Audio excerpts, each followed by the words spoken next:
Before we dive into today's story, please take a moment to check out our friend's new channel. He's putting together some truly amazing storytelling, and we think you'll love it. The link is in the description. Go ahead, subscribe, and join our community. Now let's begin. Have you ever experienced that moment when your entire world shifts in a heartbeat? When all the things you believed in start to crumble as if built on sand? I was standing in the hallway, clutching a half-full glass of water so tightly I feared it might shatter. I wasn't meant to hear what was happening. I was just passing by our bedroom on my way to the kitchen when my wife's voice reached me. It was soft and intimate, words not meant for my ears. She casually murmured, "I don't even want to touch him anymore." Then came a detached, knowing laugh, as if she had already made up her mind about someone or something far beyond my reach. I froze there, listening as she lay on our bed with her back to the door, legs nonchalantly crossed and swinging as though the world outside never mattered. I could only stand, heart pounding, ears straining to capture every whispered syllable. Her voice softened even further, confessing, "It's just that I don't feel anything when he touches me. I just tolerate it. It's all just silently empty." Another quiet laugh followed, a sound carrying an air of smug indifference, sealing my fate with its cold finality. In that exact moment, I felt like nothing more than an afterthought, a punchline in some cruel joke. My grip on that glass tightened as rage simmered within, and for a moment, I almost stormed into the room demanding answers. Who was she speaking with? What did she mean by "be careful"? But then something shifted deep inside, an icy clarity that confrontation would change nothing. If she'd already decided not to feel my touch, then from now on she would never feel it again. She assumed I'd react with an explosive burst or crumble into a flood of desperate pleas. She never guessed I was capable of something entirely unexpected. I turned on my heel, set the glass on the counter, and let her words seep into me like a slow, venomous poison. From that point on, she ceased to exist in my eyes. She craved distance, and now she was about to learn just how soul-crushing that distance could be. In time, she'd regret ever taking me for granted. There is a unique power in silence. It can be sharper than any spoken word. I didn't shout, I didn't argue, and I certainly didn't beg. I simply stopped asking about her day, stopped reaching for her hand. I became nothing more than an invisible presence in our home. For days, she scarcely noticed. Lost in her own world, texting into the night, smiling at her phone as she prepared for work, she assumed I was simply tired or withdrawn. Perfect. She suspected nothing. At dinner, I sat across from her, eating mechanically. No chatter, no effort. At night, when she once curled up beside me, I deliberately moved away, leaving a cold, unbridgeable chasm between us. For a week, she maintained her quiet routine, until one morning when she finally spoke up at the sink while I was rinsing my coffee cup. "Hey, are you okay?" she asked. I turned slightly, met her gaze, and offered a smile. A real smile, but devoid of warmth. "Yeah," I replied nonchalantly.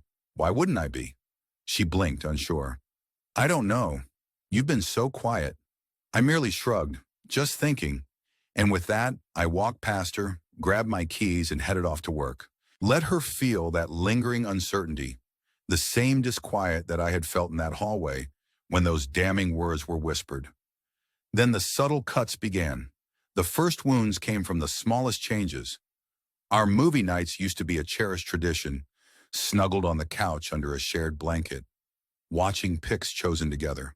But one Friday night, she returned to find me already immersed in a film without her. Surprise flashed in her eyes as she asked, "You started without me?"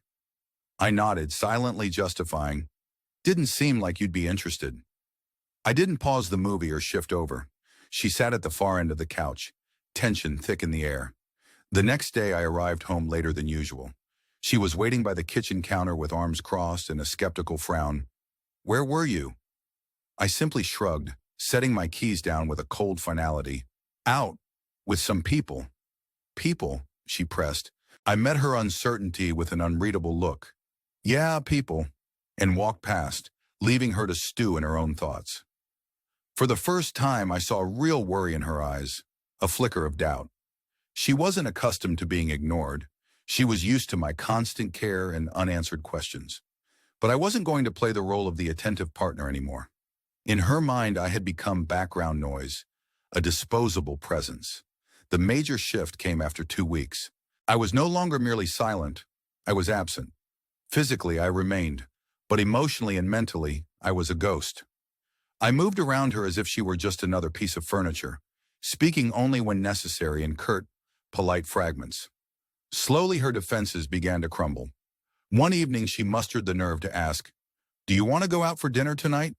in a tone that barely masked her longing for connection. When I casually replied, "Nah, I'm not really feeling it," and returned to my book, her test went unanswered.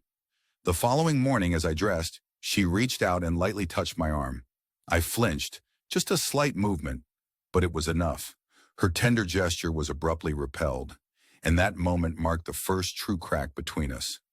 A few nights later, I heard her in the kitchen, her nervous habit of scrubbing the counter echoing through the silence. Then she did something unexpected.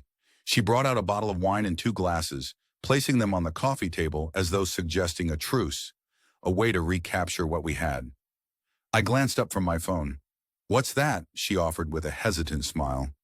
"Maybe we could have a drink together. We haven't in a while." I stared at the wine, then at her, and stood up abruptly. "I'm heading to bed," I said with a stretched sigh. Her face fell just slightly, a glimpse of disappointment before she masked it again. I left her with 2 glasses of wine meant for one, and in that moment, I sensed she was beginning to understand. The weight of isolation, the crushing emptiness that I had allowed to settle between us.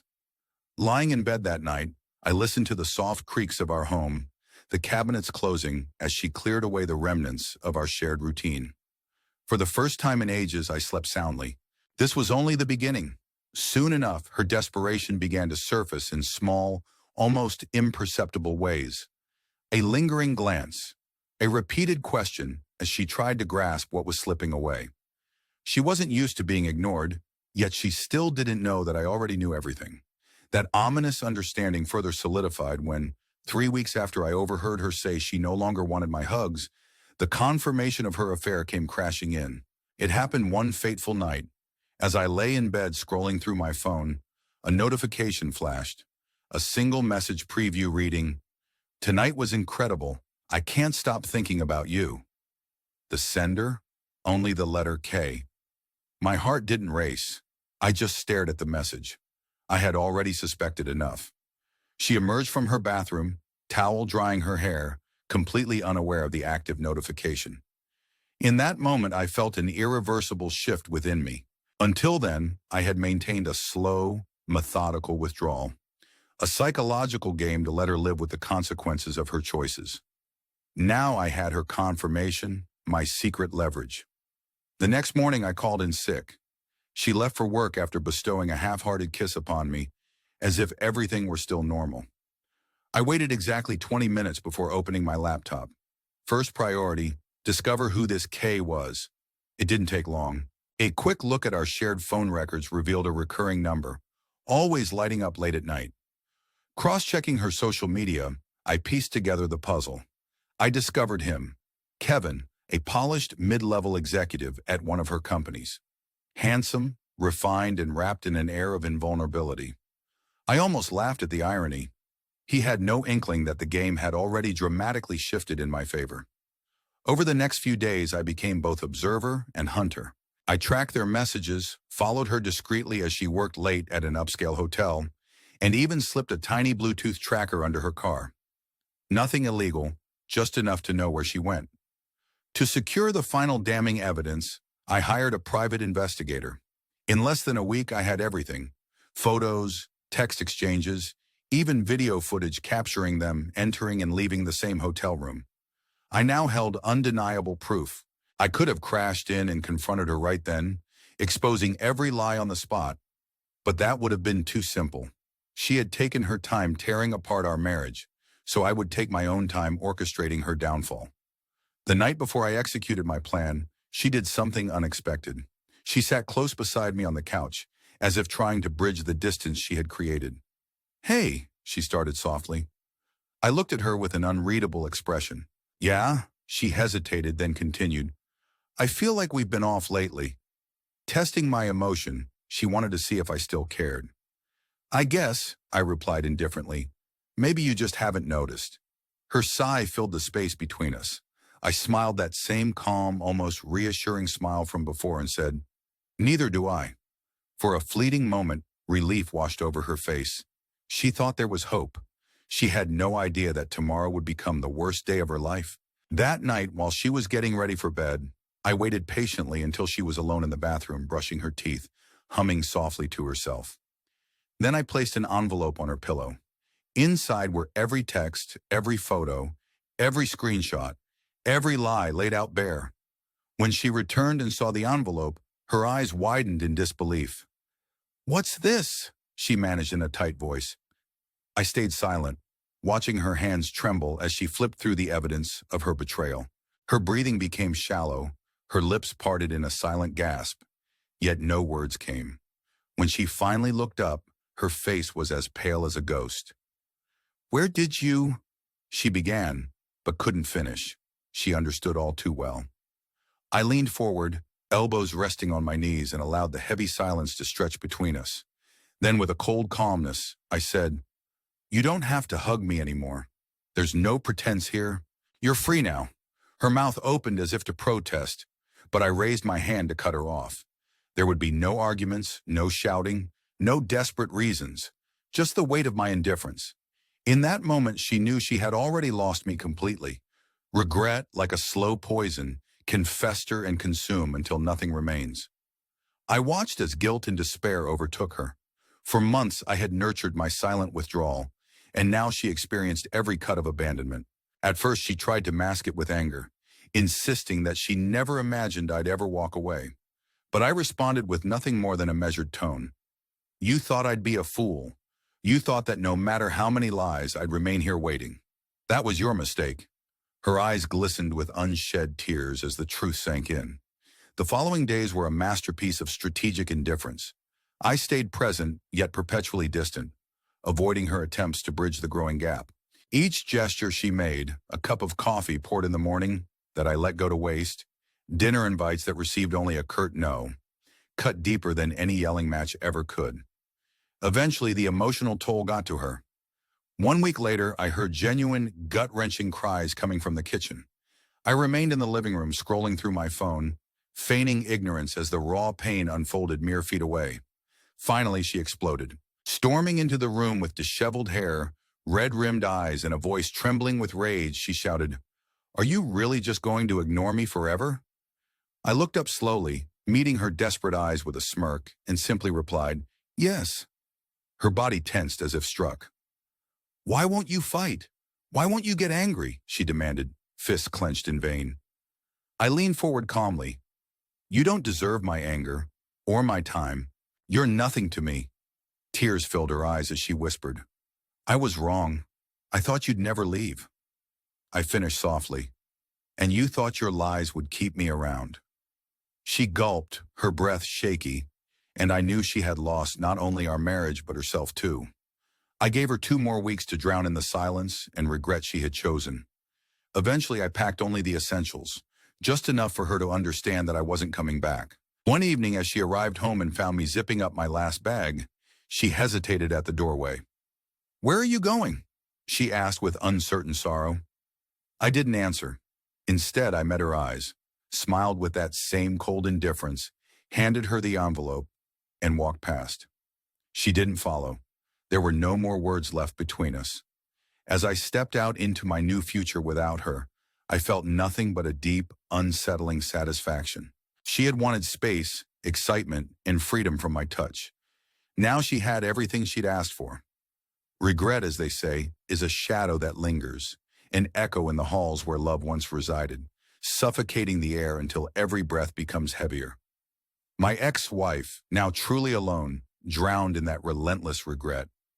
I erased myself completely from her life, blocking her calls, ignoring her emails, even dismissing mutual friends who reached out on her behalf. I became nothing more than a ghost from her past, a man she once had and now could never reclaim. The fallout was swift and merciless. Her affair wasn't confined to our private world. I made sure everyone knew the truth. Her family, friends, and colleagues were not spared the harsh reality. I even sent the evidence to Kevin's wife, effectively igniting a firestorm. In what felt like no time at all, she filed for divorce, taking every material possession she could. As for her so-called lover, his brief dalliance with her ended in a matter of weeks, leaving her completely alone. Months later, I had built a new life, one filled with peace, stability, and a hard-won freedom. New routines, a new home, and finally the liberation I had longed for. Then one evening, a message appeared on my phone. "Can we talk, please? I just need to see you." I reread those words and couldn't help but laugh at how predictable it was. She had gambled everything on a fleeting thrill and lost it all. Now she wanted to rewrite the past, to undo the damage. But some bridges once burned are gone forever. I didn't respond, not even a single word. Instead, I blocked the number and let her wallow in the regret of her choices. Dear listeners, if you've been moved by this gripping tale, we'd love to hear your thoughts in the comments below. Remember to like and subscribe to our channel for more stories that pull you deep into the darkness and light of human emotion. They say revenge is best served cold, but what I delivered was something far more unforgiving: justice. She gambled everything and lost. And ultimately, the only person to blame was herself.